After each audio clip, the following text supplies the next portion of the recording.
Bienvenido, bienvenida una vez más. Qué privilegio poder estar en contacto una vez más con todos ustedes y escudriñar los tesoros ocultos de la palabra de Dios. Estamos con un tema que iniciamos ya la semana pasada y yo les dije de hacer un reto en esa semana. El reto de ir eliminando la carne para poder ser un templo del Espíritu Santo, del Espíritu de Dios. Él ha elegido hombres y mujeres para vivir en nosotros, para morar en nosotros. Y es un privilegio haber sido escogidos para esa tarea. Y estamos hablando en Primera de Crónicas, si usted recuerda, capítulo 28, donde David había preparado oro para las cosas de oro, plata para las cosas de plata, piedras preciosas, madera. Él tenía todo, tenía los planos, tenía el proyecto, tenía el material, tenía el terreno, lo tenía todo para construir algo que él anhelaba. Un templo donde el arca de la presencia de Dios pudiera descansar, donde pudiera estar mejor que él estaba en una casa. Así que el deseo era bueno, pero nosotros vimos el paralelismo de que usted y yo tenemos que construir en nuestra vida un templo, ser un templo. Y para ser un templo hay algo que impidió que el rey David construyera ese templo. Dios le dijo literalmente en Primera de Crónicas 28, le dijo en el versículo 3, mas Dios me dijo, con ese anhelo que él tenía, con ese sueño, con ese proyecto, tú no edificarás casa a mi nombre. Dios destituyó, desechó, eliminó esa perspectiva que tenía David y le dijo que no lo iba a hacer por dos cosas. Número uno, porque había sido un hombre de guerra. Número dos, porque había derramado mucha sangre. De modo que aunque David había peleado las batallas de Dios, había encontrado en él dos puntos concretos que impedían, incapacitaban, eliminaban la posibilidad de que él construyera el anhelado templo de su corazón, para lo cual él no solo había ahorrado, sino de su propio tesoro particular, había puesto, como dice el capítulo 29, bastante fondo, porque era el anhelo, un hombre con el corazón de Dios. Esos dos puntos a nosotros nos tienen que hablar. En 1 Corintios, capítulo 3, nos dice, número 1, hablando de la carne.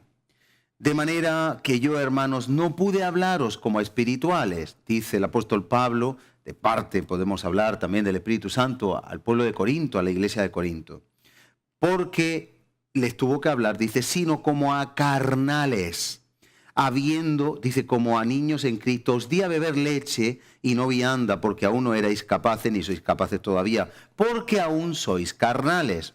El punto primero por el cual fue desechado David para construir el templo era porque había sido un hombre de guerra. Vamos a ver un paralelismo que ser hombre de guerra tiene mucho que ver con ser una persona carnal. Porque ahora dice en el versículo 3 de 1 Corintios 3, porque aún sois carnales, habiendo entre vosotros celos, contiendas y disensiones.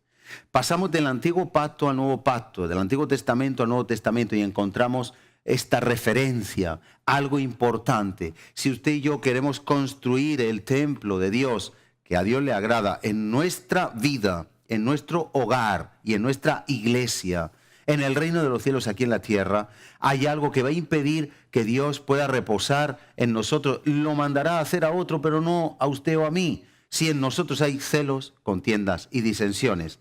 Los celos son ese querer ser admirado, reconocido, exaltado, bendecido antes que otro. Las contiendas es cuando hay pelea, hay guerra, hay una situación de conflicto, una situación bélica, belicosidad. Contiendas, celos, disensiones, cuando no hay acuerdo, cuando no logramos el acuerdo. ¿Y qué es una guerra? Pues lo mismo, no hay acuerdo de paz, no hay tregua, pues hay una guerra. Hay un conflicto, dos partes que se oponen y pelean entre sí. De modo que ahora, si nosotros somos cristianos carnales, no puede reposar el Espíritu Santo con libertad en nosotros. Sí, usted puede tener la vida eterna, sí, usted puede tener la salvación, sí, usted puede tener a Dios con usted, pero ¿qué presencia de Dios va a haber en usted? ¿Con qué libertad el Espíritu Santo va a poder conducir su vida? ¿Con qué susurro va a poder hablar a nuestro oído?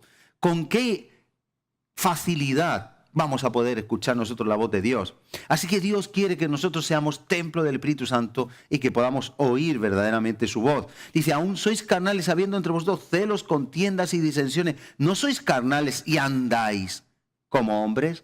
De modo que eso incapacita para que nosotros podamos ser ese templo del Espíritu Santo, porque andamos en la carne. En Santiago 1:20 dice la palabra de Dios: la ira del hombre no obra la justicia de Dios. Si nosotros estamos airados, en belicosidad, en contienda, en conflicto, nos peleamos, murmuramos, hablamos mal de las personas, esa situación nos hace no agradar a Dios, nos hace vernos en esta posición de Santiago 1:20, que nuestra ira, nuestra carnalidad, nuestra belicosidad, nuestra situación alterada, no obra la justicia de Dios, la voluntad de Dios, la perfecta voluntad de Dios. En Romanos 8:8 nos dice también la palabra de Dios: así que los que están o andan en la carne no pueden agradar a Dios. Por más que quieran, por más que deseen, no se puede lograr agradar a Dios. Así que podemos querer construir, podemos hacer obras. Recuerden a aquellos que llamaron a la puerta y dijeron: oye, Señor, ábrenos. Está en el Evangelio de Mateo. En tu nombre hemos hecho milagros. En tu nombre pusimos las manos sobre los enfermos y sanaron. En tu nombre echamos fuera demonios. Y dice que Jesús le respondió: apartaos de mí, hacedores de maldad, no os conozco.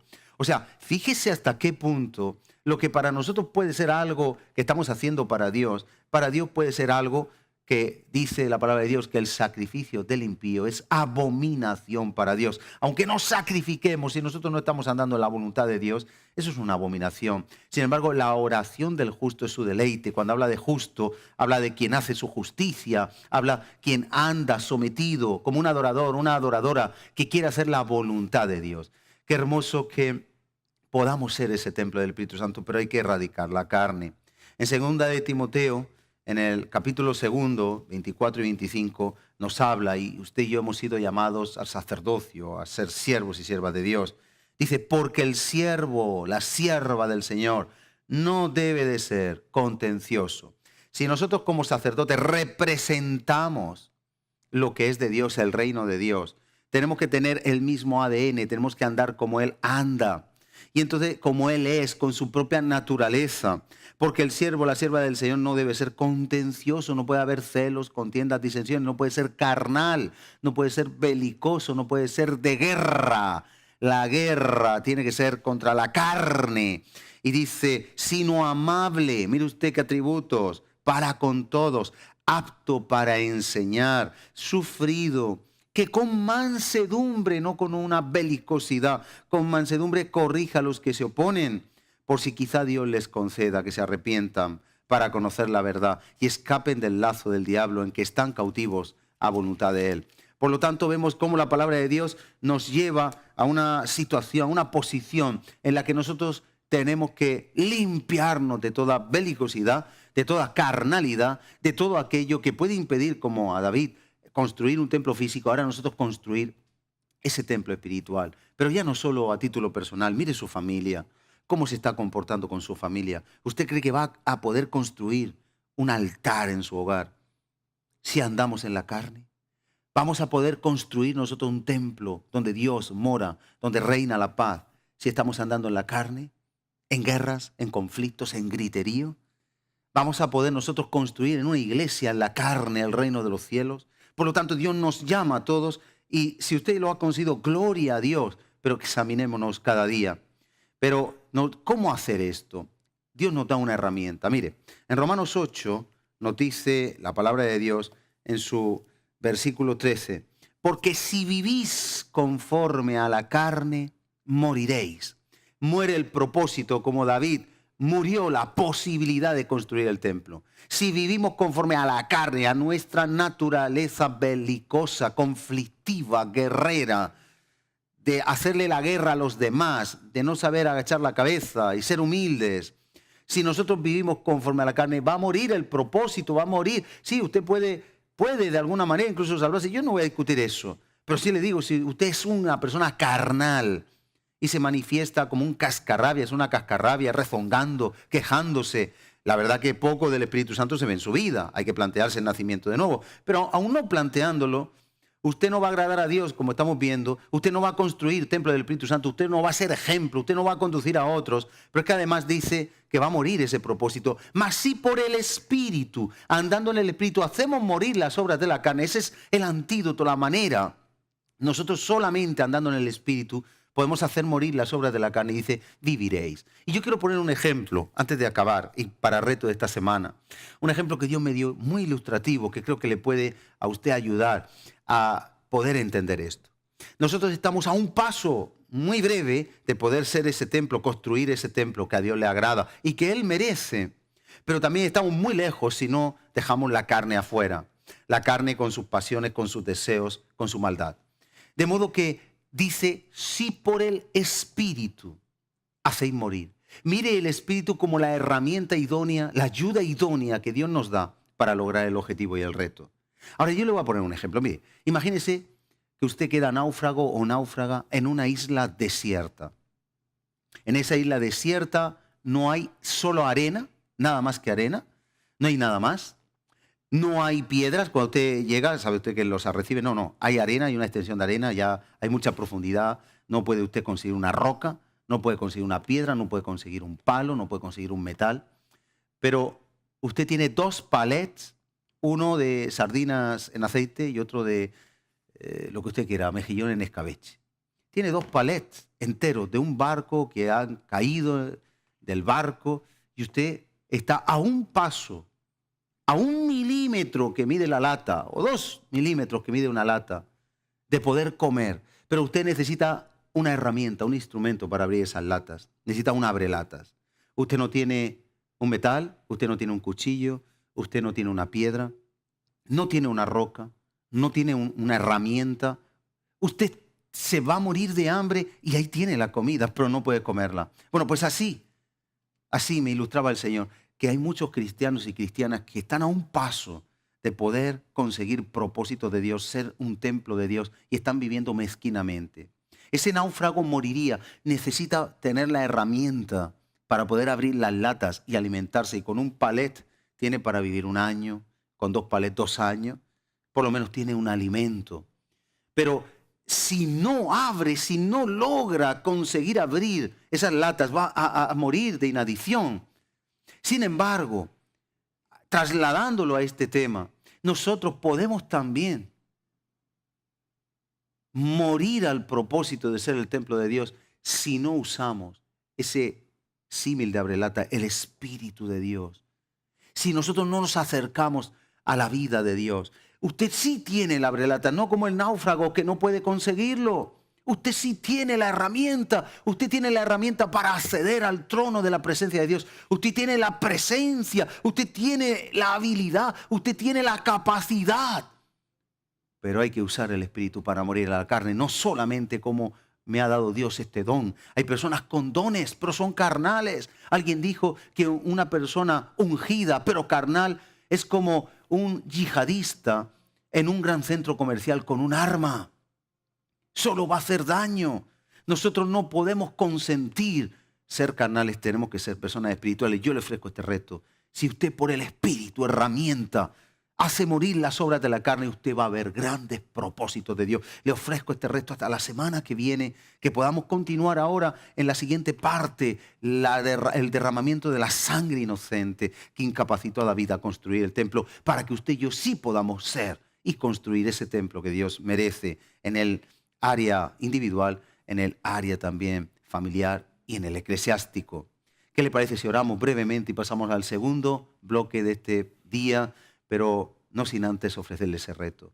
Haga usted por el Espíritu morir las obras de la carne.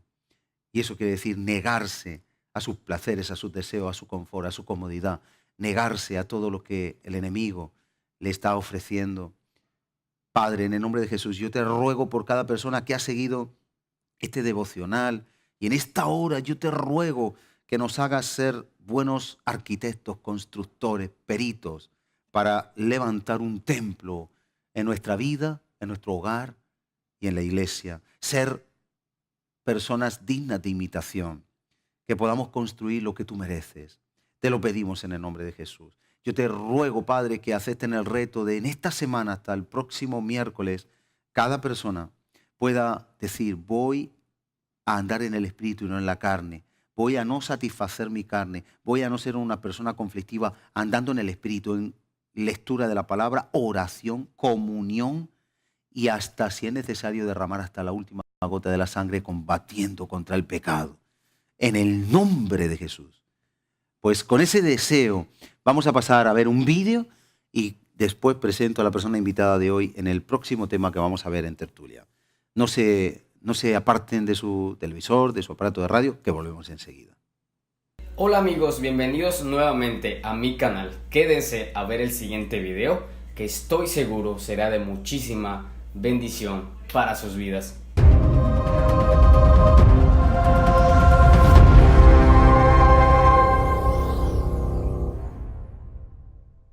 ¿Verdad que a veces la respuesta de Dios tarda tanto en llegar que creemos que nunca llegarán?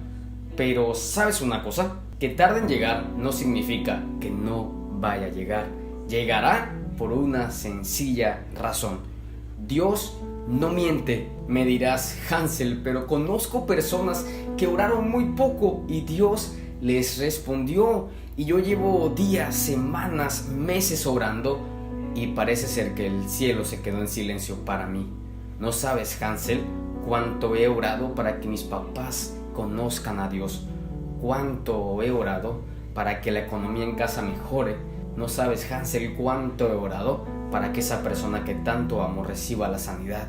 Hoy te digo, no te desesperes. Dios no opera igual con todos, pero sí a todos nos va a responder. Y claro, por momentos Dios se queda en silencio. Me ha pasado, pero aprendí algo. El hecho de que Dios se quede en silencio no quiere decir que Él no nos esté escuchando. Al contrario, si Él se queda en silencio es porque desea escucharnos más y más y más en la intimidad. Es porque Él desea que tú y yo lo busquemos cada día, porque Él está tan enamorado de nosotros que te lo puedo asegurar, nos extraña si pasamos por lo menos un día sin buscarlo. Y es que Él está más interesado en respondernos de lo que a veces nosotros estamos interesados en que Él nos responda. Yo sé que ya has escuchado muchas veces esta frase, pero te lo tengo que repetir. Los tiempos de Dios son perfectos, esperan ellos. Habacuc 2:3 nos dice que ciertamente la visión puede tardar un poco en llegar, pero que seamos pacientes porque de seguro va a llegar, porque Él lo prometió. Así que aunque tu visión, aunque tu promesa, aunque tu respuesta parezca que esté tardando, sé paciente, va a llegar porque Dios te lo ha prometido. Daniel ayunó durante 21 días esperando respuesta, pero eso no quiere decir que desde el primer día Daniel dijo, ayunaré 21 días. No, Daniel se propuso ayunar hasta que Dios le diera respuesta.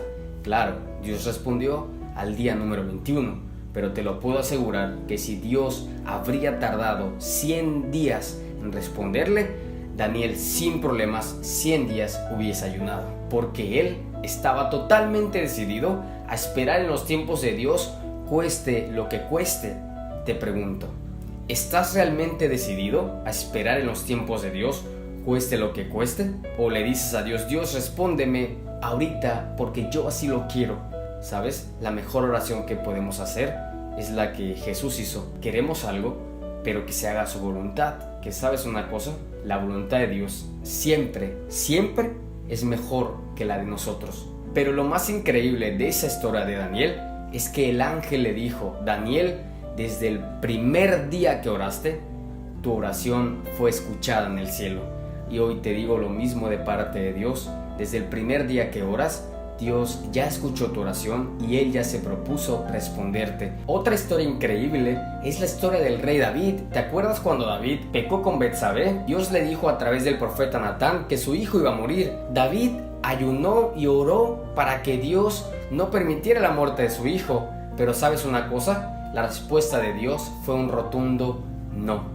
Pero eso no debilitó la oración de David. Al contrario, te lo puedo asegurar que David oró aún con más fuerza, porque la respuesta de David llegó no en el tiempo que él lo quería, llegó en el tiempo perfecto de Dios y fue a través de su hijo Salomón. O Abraham, ¿te acuerdas que Dios le prometió que le iba a dar descendencia y se rió la primera vez? Lo mismo hizo su mujer Sara. Dios le respondió a Abraham no en sus tiempos, sino en los tiempos de él, en los tiempos perfectos, en los tiempos que Él sabe que son mejores para nosotros. No te desesperes, aprende a esperar en los tiempos de Dios y aprende a decirle: Señor, quiero esto, pero primero que se haga tu voluntad, y si está en ti dármelo ahora, dámelo, y si no, dámelo en tu tiempo que es perfecto. ¿Sabes? La bendición de Dios para tu vida la vas a disfrutar siempre y cuando sea en el momento, en el tiempo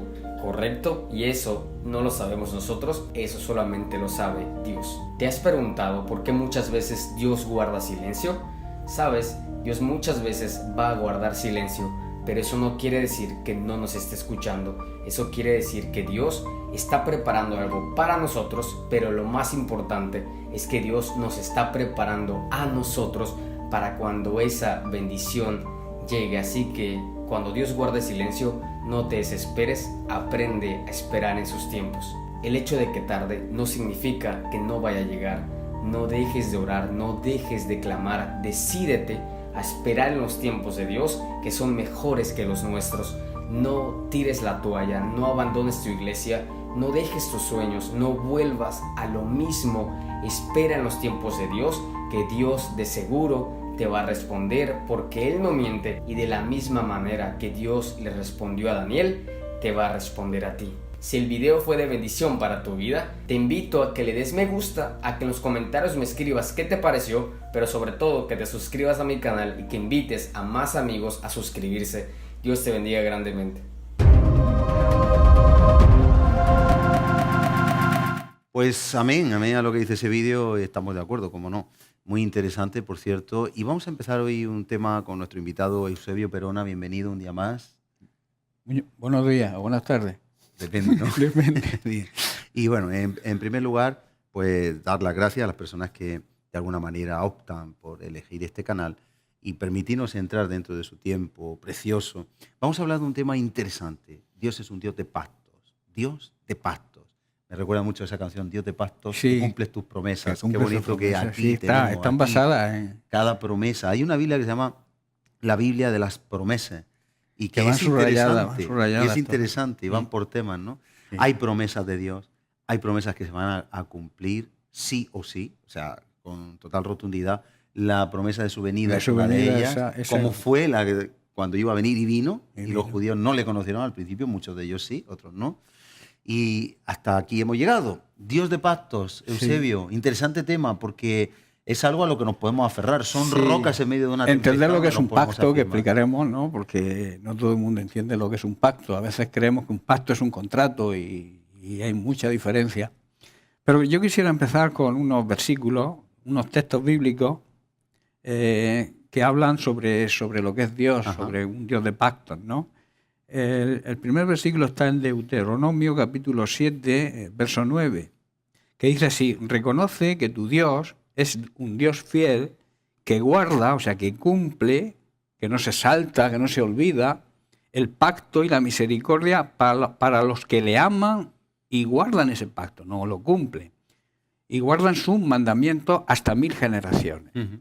Yo leo también en otra versión más actual, que dice: reconoced pues que el Señor vuestro Dios es el Dios verdadero, que cumple fielmente, o sea, que no se desvía ni un ápice, su pacto generación tras generación Ujú. con los que le aman y cumplen sus mandamientos. A Y diferencia luego, del ser humano. a diferencia del ser humano. Y luego hay otro texto en Primera de Crónicas, capítulo 16, los versos del 15 al 17. También leo en una versión actualizada, Dios habla hoy.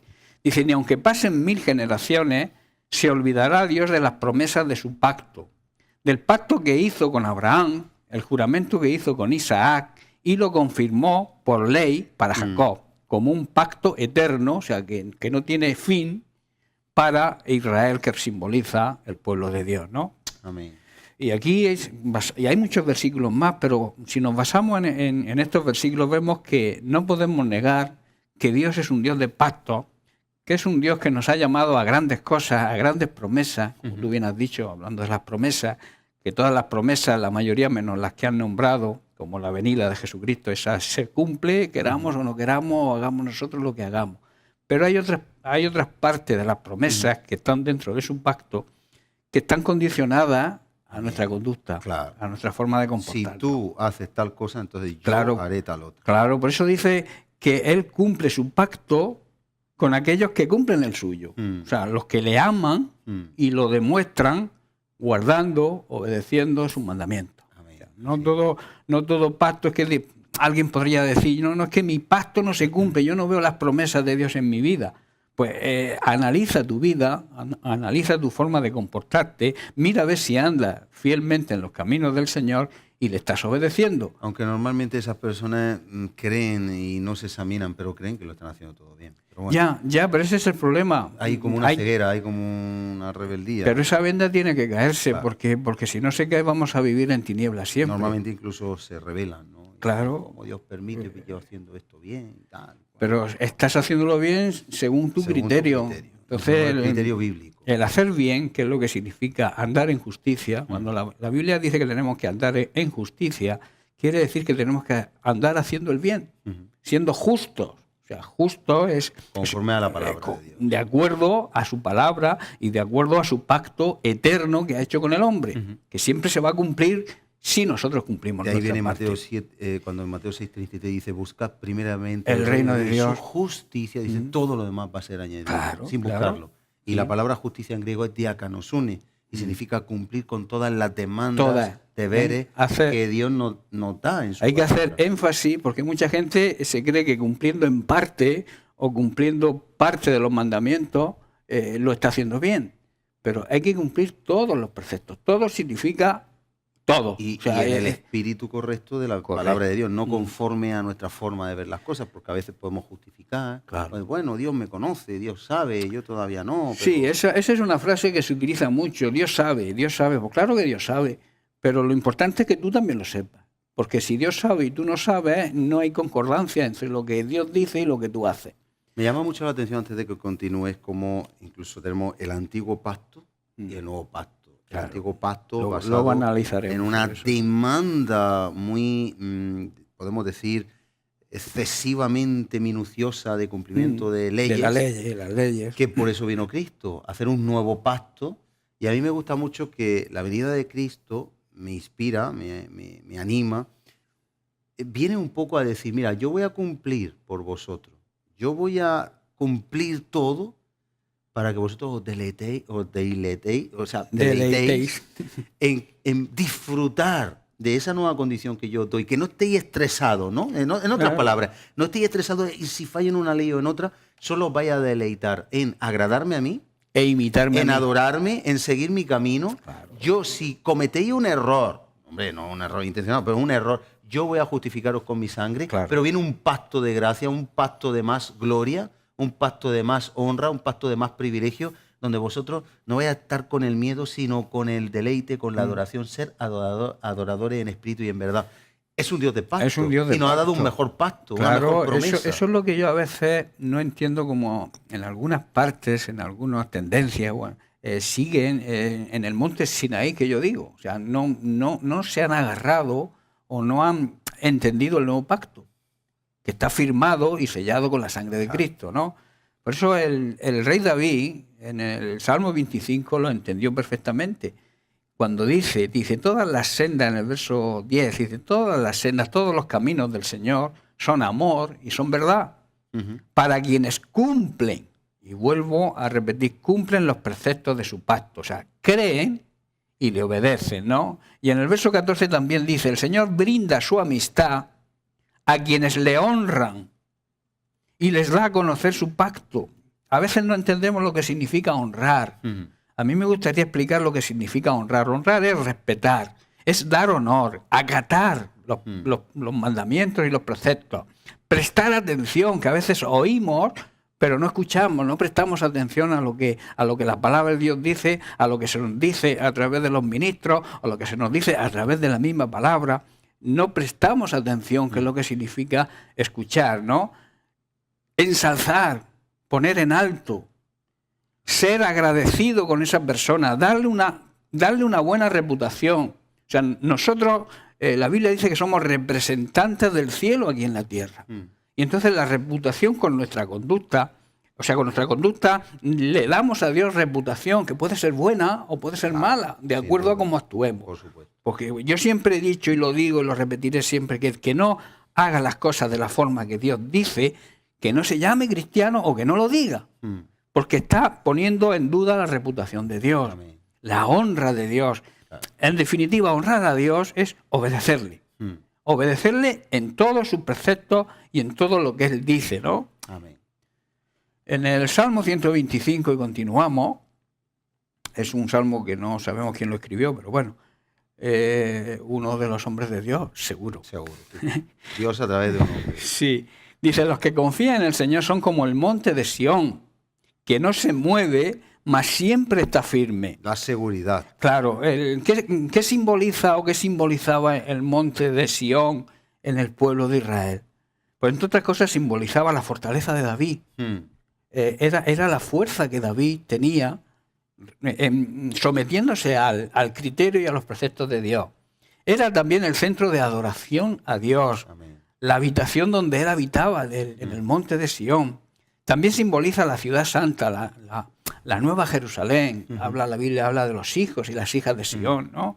Entonces, el monte de Sión se caracteriza por su fortaleza y por su firmeza. ¿Qué quiere decir eso? Que habla de la fortaleza y la firmeza que debe tener todo hijo de Dios. Amén. Basados en esa roca, hoy en día esa roca, ese simbolismo, esa firmeza está sobre la roca que es Jesucristo, ¿no? Claro. Dijo, yo soy la roca, Señor, donde nosotros tenemos que levantar nuestro edificio, nuestra vida, o sea, construir nuestra vida sobre una roca firme que es Cristo Jesús. Y eso transmite seguridad Claro. al creyente y a los demás. Claro. Muy interesante. Pero a veces vemos personas y causa tristeza, ¿no?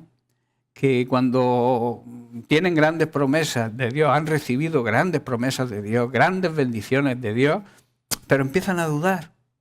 Y al dudar se desvían del camino, del sendero por el que Dios los quiere llevar. Claro. Y se van apartando sin darse cuenta, van echando por otro camino por el cual Dios no quiere que echen. Entonces, ¿qué pasa? Por eso Santiago, en el capítulo 1, el verso 6, habla claramente de los que dudan.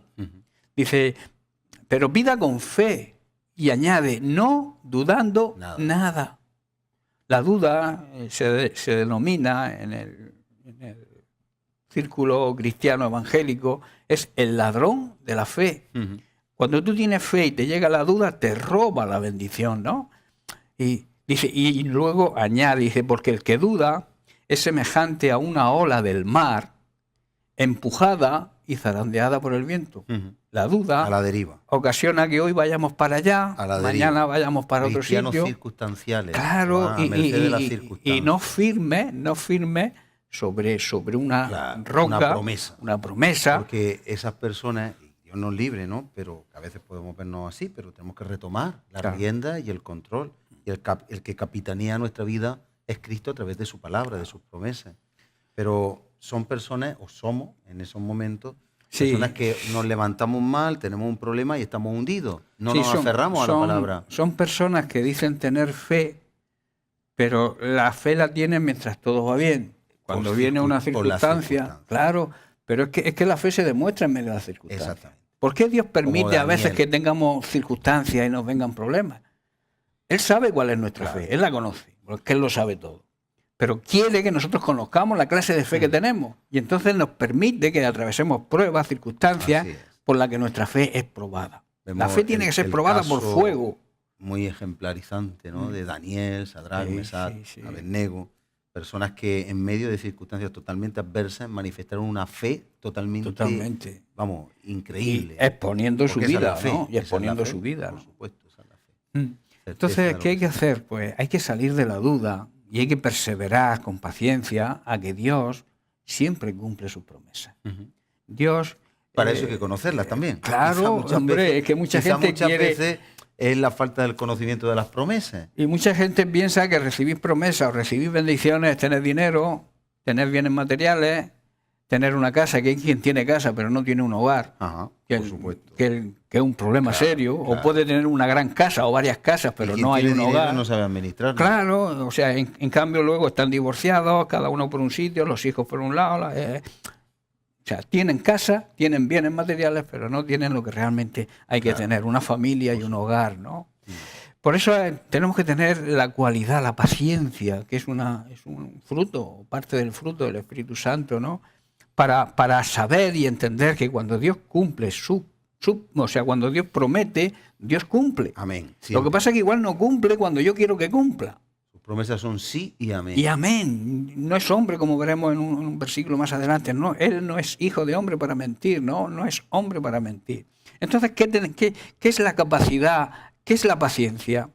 La paciencia, una de las definiciones del diccionario de la RAE, es la facultad de saber esperar cuando algo se desea mucho. Ujú. O sea, hay personas que Eso son... es lo que más falta hoy en la sociedad. Claro, son impacientes, o sea, van corriendo para allá, para acá, Las quieren nuevas las cosas, generaciones pero no las van. quieren ya. Señor, dame esto, pero dámelo ya. Señor, quiero paciencia, pero dámela ya. No, son impacientes, ¿no? Entonces, es como he dicho, es una característica, la paciencia es una característica del Espíritu Santo, ¿no? Y al ser fruto. del fruto, y al ser una característica del fruto, y se supone que el Espíritu Santo mora dentro de cada creyente, la paciencia tiene que ser una cualidad que esté en nuestra vida.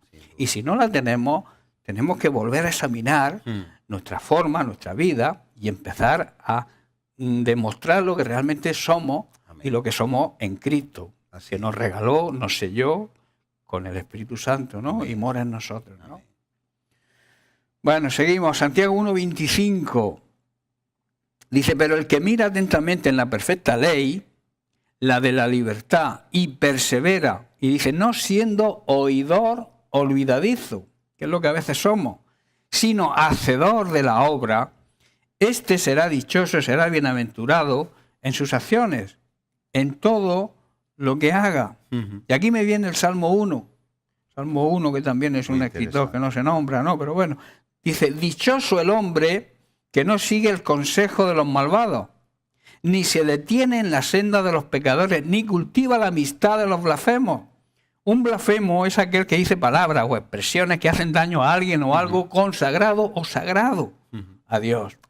Que una cosa sagrada es algo que está consagrado, dedicado a Dios. O sea, cuando blasfemamos contra Dios, cuando blasfemamos contra su iglesia, cuando blasfemamos sobre las personas, estamos blasfemando contra Dios. Claro. Entonces dice que no hagamos amistad, que no cultivemos la amistad con ese tipo de personas. Claro, es deshonra. No da honra y gloria. Dice, entonces, y el verso 2 dice, sino que en la ley del Señor se deleita día y noche, meditando en ella. Amén. Entonces dice, hace una comparación, dice, es como el árbol que es plantado a la orilla de un río, que cuando llega su tiempo, cuando llega la paciencia, cuando llega su tiempo, no cuando yo quiero, cuando llega su tiempo, da fruto y sus hojas jamás se marchitan. Y vuelve a añadir, todo lo que haga prosperará. O sea, le saldrá bien, que a veces confundimos prosperidad con bienes materiales o dinero. La prosperidad, la palabra prosperidad. Una vida útil, una vida de propósito, correcto, una vida de cumplimiento. Correcto. Esa es la mejor prosperidad que alguien puede en la tener. vida para algo, ya no solo el trabajo secular, el trabajo es para algo, lo que hacemos es para algo, el que planta es para cosechar. Y ahí está hablando de eso, de que es una vida de propósito, cumple metas, que cumple propósito, que cumple aquello para lo cual se trabaja. Claro, correcto. Y lo ve realizado. Aquí en esta tierra enfocamos el trabajo para conseguir metas, ¿no? Pero el trabajo más importante que un creyente, que un hijo de Dios tiene que hacer, es trabajar para su reino. O sea, cuando tú enfocas, pero eso es que no logramos entenderlo, como ese versículo que tú has nombrado de Mateo 6:33, el Sermón del Monte. Busca el reino de Dios, quiere decir, trabaja para mí y yo te voy a pagar. Vas a cumplir tu necesidad va a ser cubierta porque yo va a proveer lo necesario. Te voy a proveer de tu necesidad. Sí. A veces no pedimos lujo, pero Dios promete que tu necesidad será cubierta, pero con la condición de que tú te dediques, trabajes para Él. Mira qué buen ejemplo con Salomón. Salomón en su oración, Dios hizo un pacto con él. Sí, claro. Salomón dijo, yo te pido, y le pidió a Dios, que le diera sabiduría y dijo algo muy interesante, para gobernar tu Tu pueblo. pueblo. Ese detalle, ¿no? De humildad, decir, de humildad. tu pueblo. ¿Quién va a poder gobernar tu pueblo? Esto es el reino de los cielos y yo no soy capaz. Y entonces Dios hizo un pacto generosísimo, ¿verdad? Rayó el colmo de la generosidad. Y le dijo Dios, mira, por cuanto no has pedido lo que hubiera pedido cualquier otro mortal, riqueza, que te vaya bien a ti en la vida, cosas para ti, cosas egoístas, te voy a dar lo que me has pedido y todo lo que no me has pedido. Y ahí se cumple Mateo, Claro, Mateo 6:33. Claro. O sea, si él buscó el reino de Dios y su justicia, ahora Dios le da todas las cosas, Claro, todo lo que claro. necesita. No, lo y que aún más. O sea, Aún más, claro. a veces le pedimos al Señor cosas en humildad, y cuando se le piden en humildad, a veces recibes cosas que tú mismo te sorprendes. Dices, no, si yo esto no te lo he pedido, pero Dios te lo da, Sí, sí. te lo agrega, porque es un Padre amoroso. Y cuando tú estás cumpliendo como un buen hijo, Dios te regala, te hace regalos, te hace cosas que tú no esperas, pero que te vienen. Amén. Yo lo he experimentado en mi vida. A veces le pido por circunstancias, por problemas, por situaciones. Y Dios me soluciona esos problemas, las soluciona esas situaciones, y además tienes un premio extra. Pero para eso tenemos que andar en sus caminos, buscar su reino. A veces buscamos queremos que nuestra situación o nuestro deseo, lo que mi carne quiere, que sea aprobado por Dios. Y lo hacemos al revés. O sea, buscamos lo que necesitamos. Sí. Y no buscamos a Dios, lo primero, que es lo que necesitamos realmente. Que es lo que necesitamos realmente. Lo que realmente necesitamos, cualquier ser humano, sea creyente o no, es a Dios. Porque Dios, lo crean lo que no lo crean. Y los que creen, es un Dios real, es un Dios auténtico. No es un Dios ficticio, no es algo etéreo, es algo real, que el que lo vive y practica su palabra y pone a accionar la palabra de Dios, que es ponerla en práctica. O sea, ¿de qué sirve que yo conozca el Evangelio si no lo pongo en práctica, si no lo practico? ¿De qué sirve que yo lea en la Biblia de las promesas, tantísimas promesas que hay? Ahí lo dice, que seamos no solo oidores, sino hacedores. Hacedores. De la palabra. Si no, nos Que engañamos entendemos, Santiago ya entendía que el ser humano tiende a olvidarse. Y se suele olvidar cuando las cosas le van bien. En cambio, cuando tiene problemas, entonces cuando buscamos del Señor, ¿no?